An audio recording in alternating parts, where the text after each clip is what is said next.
a currency, this is A, right? I want to make it a clear illustration. This is a person A, this is B, which is the synthetic market. Here, there is a certain sense of emotions that are involved, right? Here, there are no emotions involved based on the market itself, right? So when you are analyzing this and executing this does not actually need any volatility from the outside, right?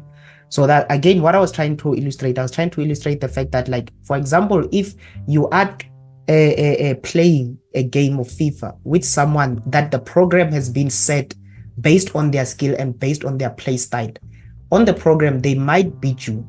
The program might beat you itself. But when it comes to you playing with that person and you have headsets on, you have everything, you can communicate.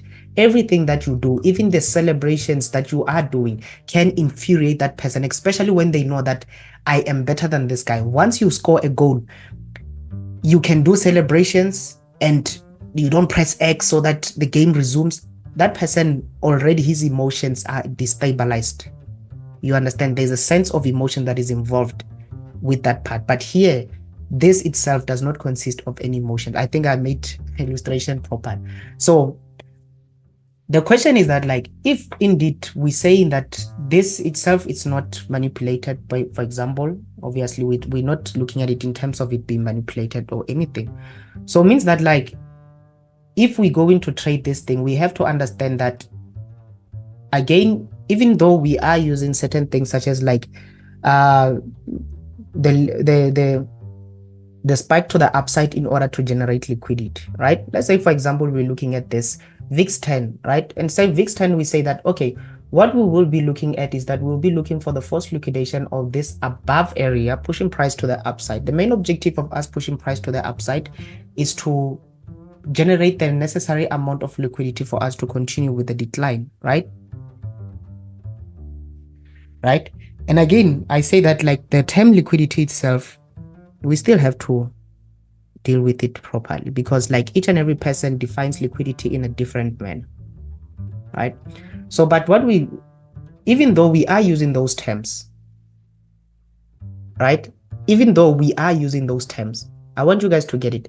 Even though we are using those terms of saying that the push to the upside, the main objective is to generate the necessary amount of liquidity to continue with the decline, we are saying that based on reference of the currency market, the index market, the stocks market, every market that consists of human participation, emotions, you understand, we are talking based on that.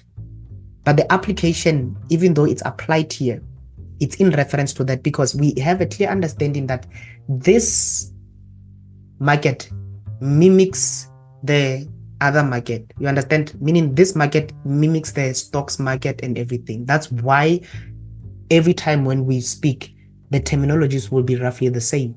Are we okay? But again, the one thing that we have a clear understanding in is that the concept of liquidity does not exist here. The context, okay, of liquidity, momentum itself, right? There are certain things that do not actually play a role here. Are we okay?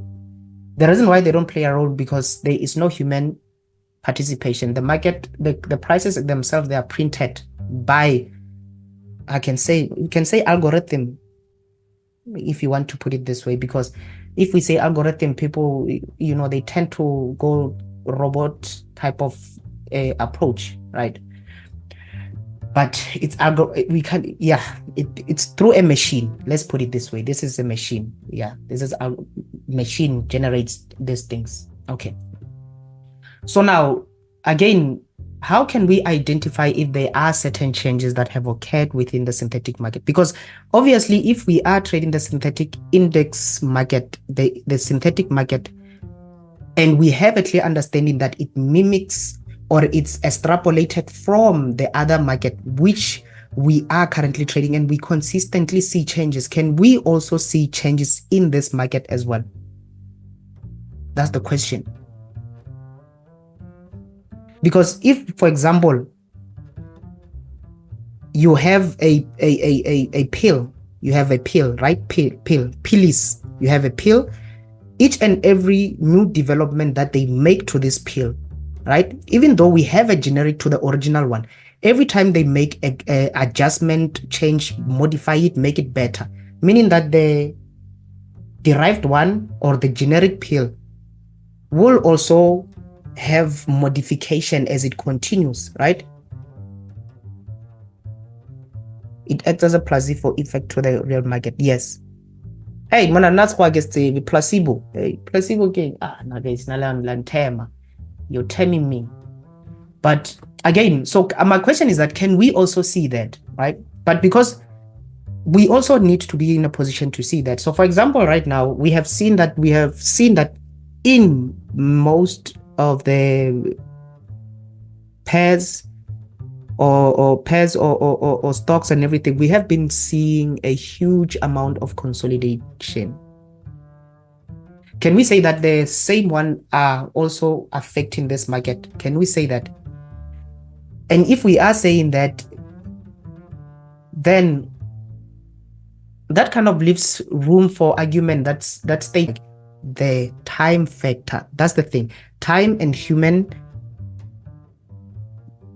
contributions, they are not of key significance. Let's say, for example, you do something like this.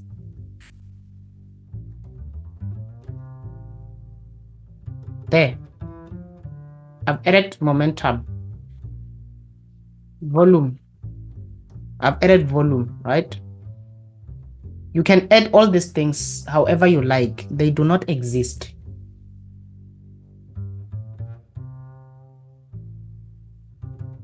Because there is no need for them to exist. I think we're getting to the gist of it. I think it's drilled now. So now, when we are looking to take long positions here, question, why are we looking to take long positions here? What are we aiming to achieve with these long positions? Let's say we're looking to take long positions here. What are we aiming to achieve with these long positions? What is the main objective of us considering long positions at this area? Is there a need for us to do that? Aside from profiting, but I'm saying, what is the main objective? What is the end goal?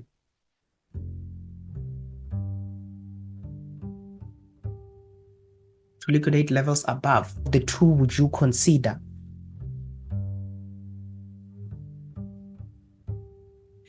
This one offers minimal risk exposure, while this one offers more risk exposure, right? And this is based on the fact that one cannot control themselves. Like they're not in a position where they liquidate the position, seeing that there is a probability of a deeper push to the upside. But when you bring it here, the amount of risk that you are exposing yourself to, it's equivalent on both sides. Meaning that here you're going to look for either you get when you exit from this area here, your next objective will be to look for possible long positions here, while keeping in mind that if we are going to liquidate this low, this will result in any possible long positions being regarded as invalid. So you have those two options, meaning that you're looking at it from this area here. Again, another part that you can also look at this is that you're going to look at it based on